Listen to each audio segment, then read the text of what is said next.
Hello, everyone. A new episode of Marwa Khalid podcast, where we talk about how we can help Sudan, how we can help in rebuilding Sudan, and also telling stories about Sudan and raising awareness about many issues, and also highlight wherever the international community do not understand about our country and the conflict in Sudan. So today we will focus on Al-Fashir. And I will not say again because we will say Al-Fashir today and tomorrow and after tomorrow and every day because the level of the atrocities that happened in Al-Fashir, and maybe not just Al-Fashir, many areas in Sudan, is not something that should be ignored, or we should be silent about, or maybe the algorithm could change that and people could focus on something else. We will never do that. As a Sudanese, I will keep highlighting this and talking about Al-Fashir. So we know that images been taken showing the level of destruction and displacement and violence against civilians. So today I'm so happy to have with me head of the Humanitarian Research Lab at Yale University, uh, Professor Nathaniel Raymond, all the way from America. Thank you so much for being here today with me in Marwa Khalid podcast. Thank you. Thank you so much. Mr. Nadi, I want to talk to you about those images that your lab took, and the you analyze those pictures.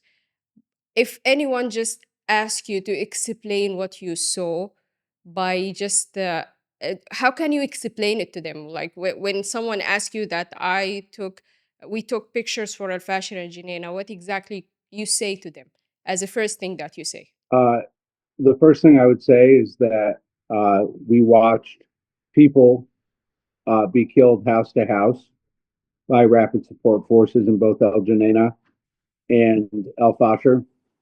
We warned about both Al-Geneina and Al-Fashir, and nobody stopped it.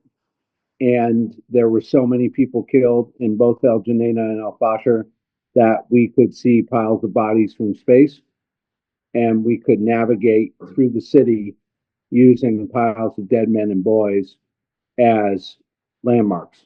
That's what I would say.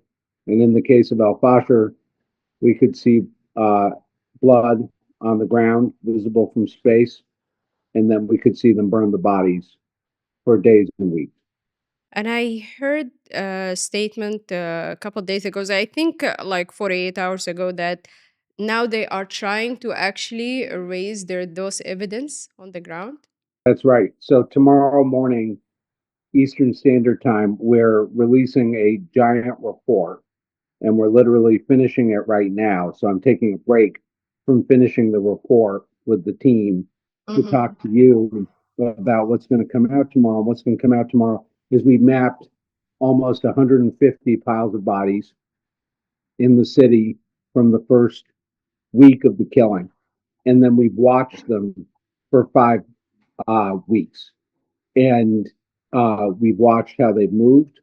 We've watched how they were buried and burned. We've watched how they were added to and subtracted from. And we've used those piles of objects consistent with bodies to really tell a story about how the killing started on October 26th. And it's really two stories. One, killing of those trying to escape who ran to the burn, to the wall. And the second is in Daraja Ula, those that they trapped in their homes and side streets and then systematically massacred them. This is so bad, and I don't know actually what I say, but I want to ask you something. Do you think, from your perspective and from your point of view, do you think someone could say to you, this is an isolated event? When the RSF start to speak about defend themselves, they say, no, this is we have someone like Abu Lulu is killing some people there, and someone else is killing some people there. Do you think it's isolated events or it's an organized crime? It's an organized crime. It's systematic. It's widespread. And so when we talk about criminal evidence in a war crimes case, There's two Mm-hmm. types of evidence, right? Okay. So let's talk about the Abu Lulu videos, particularly where he's posing with the men by the berm in the Mm-hmm. trench. Mm-hmm. Um, and he's taunting them, and then he and his men shoot them, and then he poses with their dead bodies. Yeah, we Um, saw this video. that so that the evidence of an alleged crime being committed is called crime base. Okay, Mm-hmm. and Mm-hmm. so the videos by Abu Lulu are crime based evidence, but they're also linkage evidence. Linkage means Okay. showing not just that the crime happened, but who's responsible. And so Abu Lulu has linked himself through that To the evidence crime. to the crime, Mm-hmm. but he has also linked his chain of command. And so now it is the next step is connecting Abu Lulu to those he reported to. And we're beginning to learn things about who he reported to, which is Abdul Rahim, who Mm-hmm. reports to Hameti. They asked them directly to actually start this genocide in Al-Fashir, right? The genocide began, the reignition of the Darfur Mm-hmm. genocide began with Al-Geneina and the killing of Mm-hmm. Khamis. Okay. And when Khamis was killed and the violence that followed that, we saw the the beginning, the prototype of what would Okay. happen in Al-Fashir. And RSF learned from Al-Geneina. They learned they needed a wall and they needed full control of the area. And they found that out Mm-hmm. the hard way in Al-Geneina. And so with Al-Fashir, they innovated. And they innovated by building a wall around the city. So they make sure that no one is getting out or getting in, or just making sure that it's completely surrounded. Exactly. And then we Mm-hmm. see, then now what we're going to show tomorrow is that we see patterns of people being murdered along that berm, trying to escape. And that confirms what the witnesses who made it to Tawila and to Guernsey and to Debe, what in northern state, what the witnesses say, almost all of them women, by the way, Yeah. and unaccompanied minors, is that the last time they saw the men and boys was when they made it to the berm. The RSF took the men and boys to the side, and the women asked, "Where will Mm-hmm. we see them again?" And they said, "You'll see them soon." And then they heard gunshots. We now see that that's consistent with Abu Lulu's videos, which is consistent with the imagery, which is consistent with witness testimony, which is consistent with the pattern of the kill from Yeah. the area leading to the berm itself, particularly at the Malik Gate on the northern side. This is could and actually to prove what you said, that I actually heard an interview a couple of days ago about with the lady in a Dabba camp. She said she had to dress her boys 10 and I think 5 years old as a girls so they can be able to get out of Al-Fashir, because even if you are a boy and you are a young boy or a child, they will not let you go. So I think what you are saying is something that very organized. And do you think it's like it's very, do you think right now when you see those images, do you see any sign of life like what they are saying, or just reflecting in media, because they are now showing in some channels or international channels that they are restoring life in El Fashir, or saying that there is some life and some they are people are now returning to their normal life. So let's talk about it. I'm Yeah. really glad you asked this question, Marwa, because this is Yeah. the critical question. There is grass growing in the Grand Souk. Okay. There is grass growing in Naivasha Market. There is no water spillage at the water points in the city, Mm-hmm. which means no one has been opening the taps. No water has been flowing. There are no donkey carts. They are late. There are no civilian They vehicles. Actually closed the Golo container. Golo earlier. has been closed. Yeah. So we see no activity at the Mm-hmm. water points. We see grass growing in the market. We see livestock being taken out of the city and no livestock in the city, including at Minawashi or at the cattle market. Mhm. That there's no activity, and then here's the main thing. The Okay. only thing we see is RSF vehicles moving around, burning piles of objects that are 1.3 to 2 meters. The human body, when seen in 30 centimeter satellite imagery, lying on the Mhm. ground, is with a child, it's about 1.3. With a full Okay. adult, it's 2 meters. And so what we see is these piles, 150 of them, with those objects that are Mhm. consistent with human dimensions throughout the city. And we see no sign of anyone trying to leave or enter of a civilian nature. RSF is there in technicals, they're there in flatbed trucks, they're there in transport trucks. And so they are moving objects around, and those objects are consistent with human bodies. It's not just a crime scene, it's a slaughterhouse. Many people could not just understand the scale of those crimes, and until you are now saying that, because until now people say it's a genocide, no one understand that it could reach the level of Rwanda, right? Yeah, we're there. This is Rwanda. And if RSF is not stopped, the question is what Mhm. will happen when El Obeid falls? What will happen when Kadugli falls, when Dillon falls?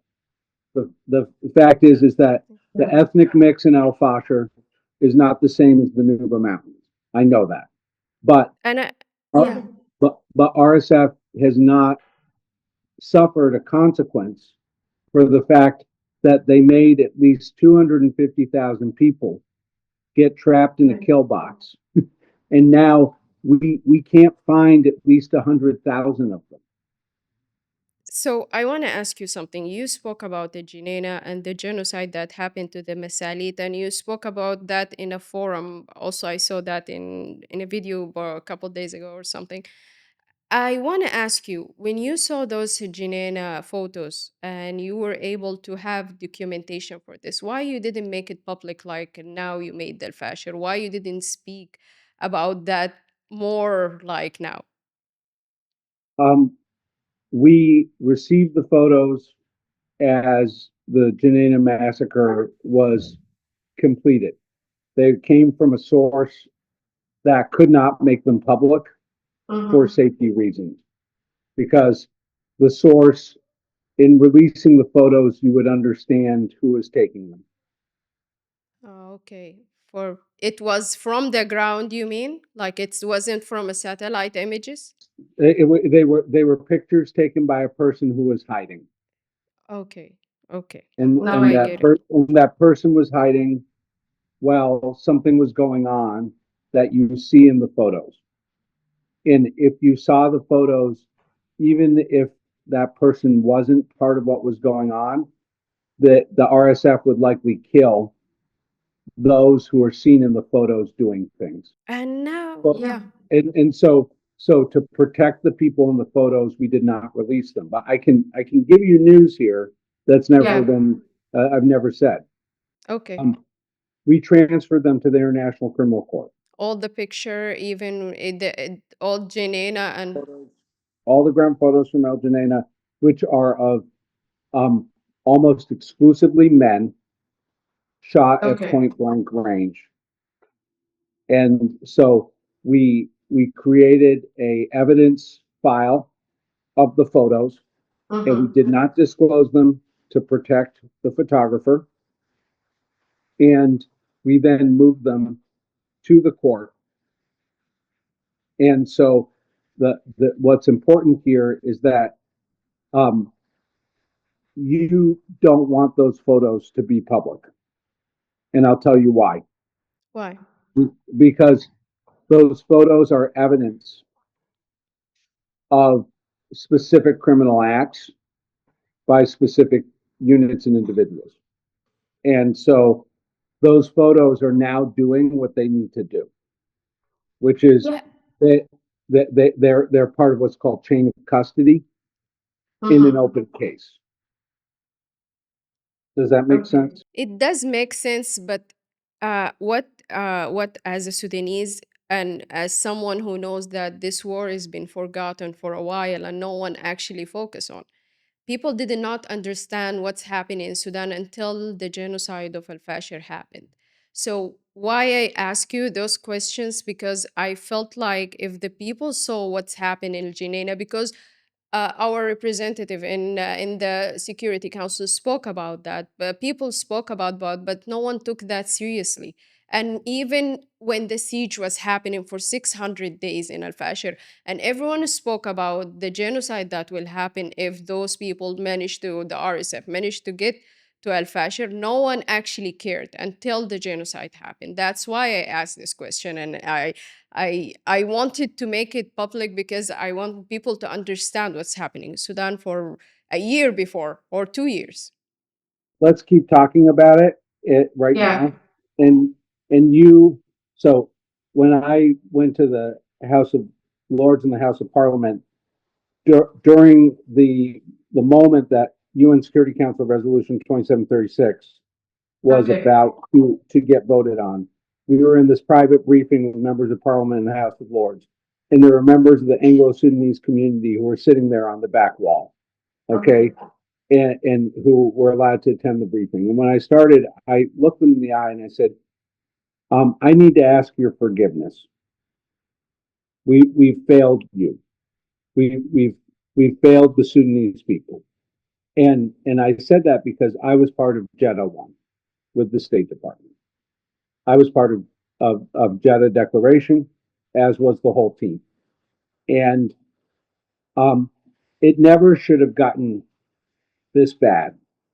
The international community failed you, the negotiations failed you, and you deserve an apology. And no apology is gonna do, right? But we failed you, and your brothers, sisters, fathers, mothers, your children deserve safety as much as anyone else on the planet. And we just didn't care enough. Yeah, and And also, yeah, and so I need to say that. And I need to say that the decision we made on not releasing the Geneina photos was to protect the photographers. But we released all the Geneina imagery. We yeah, we said Geneina was happening. We were the first to confirm Kamis's death, and we were the first to publicly warn in July of 2023 about Al-Fashir. And then we produced a report for 18 months, every 9 days, on Al-Fashir. yeah, It's Anyway, not good enough.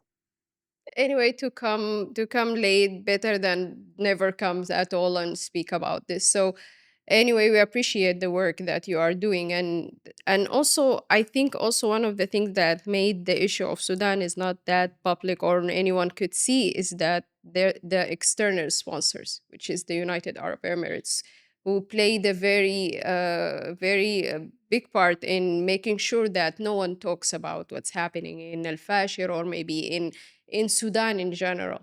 So do you think right now they could hide anymore after what's happening in Al-Fashir and even the escalation that the RSF is trying to do right now in Kordofan? Well, I think this war is not going to stop until there is Western pressure from the general public economically on the UAE through boycott and from governments through sanction. The RSF could not have taken Al-Fashir the way it did if it hadn't had access to the drones, to the artillery that were provided by the UAE. And we know U.S. intelligence, State Department Intelligence and Research Bureau, plus Defense Intelligence Agency, has confirmed our reporting on the CH-95 drone being in Al-Fashir, used by RSF, and confirmed that it came from UAE. And so U.S. intelligence knows that and has said through a leak to the Wall Street Journal that it has concluded that the UAE is arming the RSF, armed them during Al-Fashir, and the amount of weapons increased. And so our other groups arming SAF? Yes. Turkey, Egypt, Iran, are they doing so in violation of the arms embargo? Yes. But our RSF is only able to do what they did in Al-Fashir because the UAE has sponsored them. That's it. And the reason why Al-Fashir happened is because the West made a decision that its economic, diplomatic, and security relationship with the UAE mattered more than those. Is more important. Yeah. Is more important than the Zagawa in the But floor, I in think, the bedroom. right now they are embarrassed because they didn't know that the level of the genocide will be to this scale, right? They didn't know they were going to be seen from space. They know now, and they know now. Yeah. And so that's why I spend all my time getting attacked on social media by UAE bot bros who are telling And now I will be attacked with you, and I will be attacked with you. No worries. they attack. Yeah, my grandfather said if you're not in a little bit of trouble, you're not doing your job right. And so, but they they say my favorite thing is they say, "What do you see now in your outer space binoculars?" So This they is don't funny. understand satellites well, and And they imagine the first thing that they come to their mind, yeah, by binoculars, yeah. So I just want to say that you spoke about, yeah, Al-Fashir and those images. And do you think right now people are talking about ceasefire and actually make peace with the RSF or whoever right now with their mercenaries and all the people are fighting with? Do you think it makes sense to actually have peace with people who can make crimes at this scale, not just in Al Fashir? I lived in Khartoum and I saw exactly what they can do. Do you think it does make sense to actually integrate them back and have them in authority in Sudan?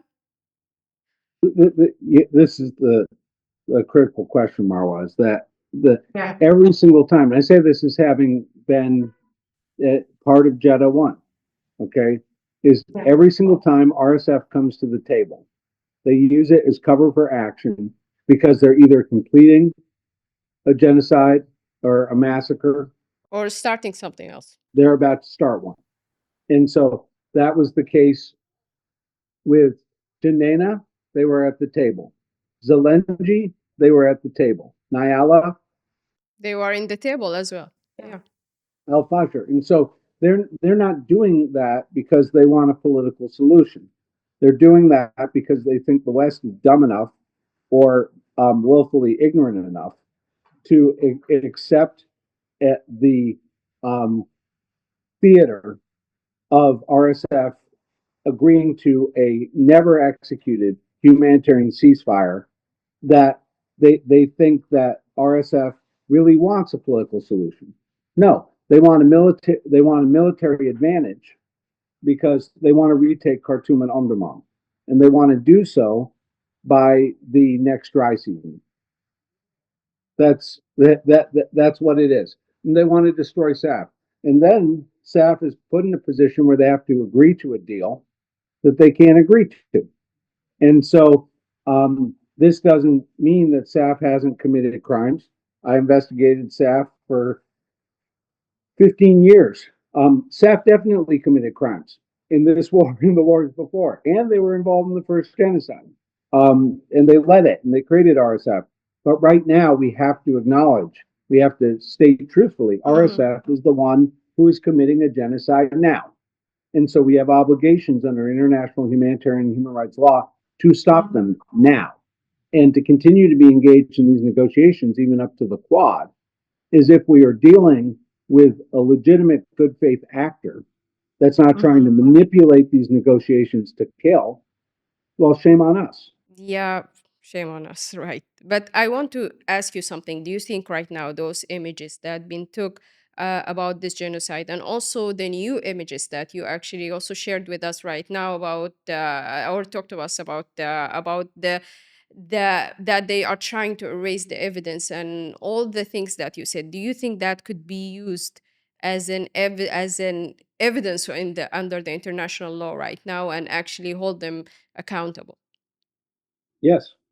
The, the best evidence of a war crime is Yeah. evidence that you are trying to destroy evidence of a war crime. And so, as was said in during Watergate in the United States, it's the Yeah. cover up that kills you. Okay. That's and a and so what we're doing tomorrow is we're showing the Yeah. RSF that the old adage of Watergate. There's two adages from Watergate: follow the Yeah. money, which applies here, and the cover up is what kills you. And so tomorrow we're going to show the RSF in the UAE that it's the cover up that you got to worry about.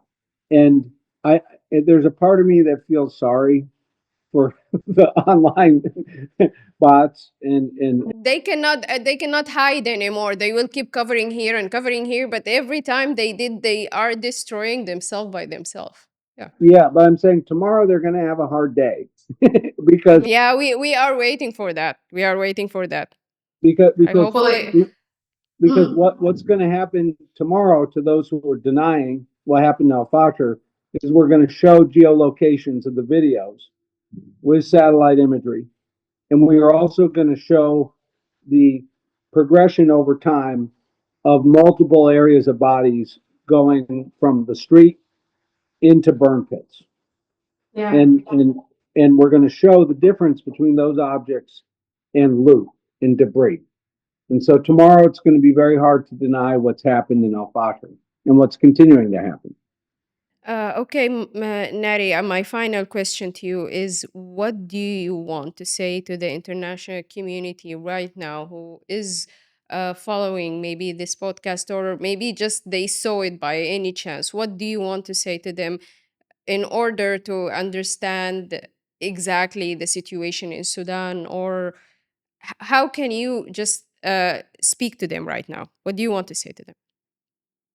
What I would say to the international community is what you're doing is not working because it was never intended to work. And we've not hit rock bottom in the conflict. 2026 is going to be the bloodiest and worst year yet. What is coming in terms of integrated phase classification level 5 famine, what's coming in terms of the conflict moving into Dillon, Kadugli, and El Obeid, and then back to Sennar, back to Wamadani, and then back to Khartoum. What is coming um, will have global repercussions if we do not prevent RSF from retaking Khartoum again. And and so we have little time left. What I would say to the international community is you have to stop the RSF by stopping the UAE, and you have to do it now. Thank you so much, Mr. Nari, for this highlights and for this explanation for everything happening in Sudan. And hopefully, we can have you again to speak more about more images and more proof that could hold those perpetrators accountable. And hopefully, I hope that my country have peace, and I believe that one day that everyone will see this, will just the justice will be served, and those crimes will be held accountable. And one day we'll have Noose Noose together in Khartoum. Yeah, that this is will be promised. I will, inshallah. So, Thank Thank you you so so much. much. Thank Thank you you so so much, much, Mr. Mr. Nari. Stefan, Nari. Thank you. hey, Thank Thank you. you. and thank you for letting me talk to you. I appreciate it, Marwa. Thank Thank you so much. Thank you so much. I appreciate your time too, and like you accept the interview. Like I didn't know that you were actually gonna accept to be in the podcast, and you accept, and this is I thank you Thanks. so I I, much. I rarely say yes to pasty white guys from San Francisco, but I always say yes to Sudanese. So Thank you. Thank Thank you. I you. I yeah, appreciate appreciate we that. that. work for you. You're our boss. Okay. Thank you so much. Thank you.